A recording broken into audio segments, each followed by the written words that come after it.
Why do so many once great organizations fail to make the seemingly obvious changes before them?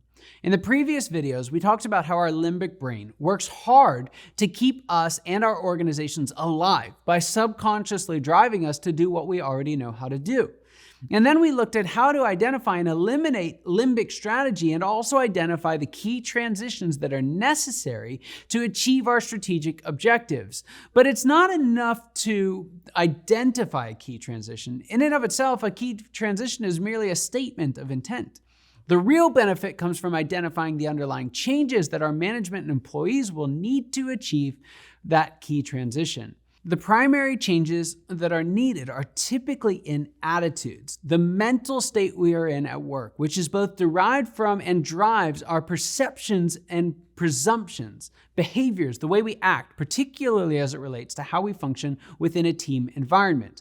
Cultural norms, or the values and inertia both inside and outside the organization, and its external environment as they impact expectations, and skills, the hard skills and knowledge needed to fully execute that strategy. We call these four things the ABCs of key transitions.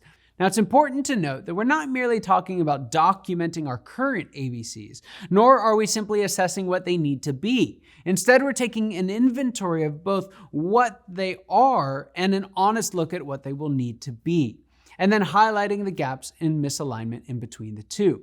Now, if we continue our Kodak example from before, the attitudes, behaviors, cultural norms, and skills that would be necessary to change to complete their transition.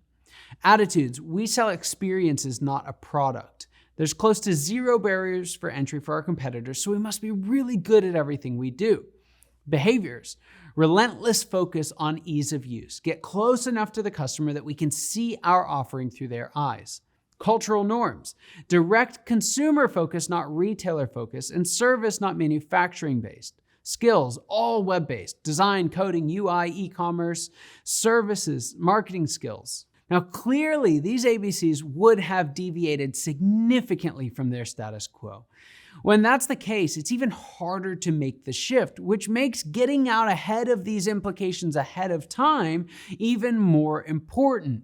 It's also an important point because most of the time when you're planning your strategy, the incremental changes just don't seem to justify this step. And while that's true, there are other factors to consider. First, an over-reliance on incremental change is likely part of the problem. Second, drift is very real, and you can catch it more regularly if you assess your ABCs each time. Third, you're building the muscle for when you actually need it. Much of your work as a leader is both doing for the present and developing for the future. Another unenviable but inevitable aspect of your necessary changes to your ABCs is that significant changes are often accompanied by personnel change. And when that happens, you need to keep a very close eye on what we call the VOPS impact.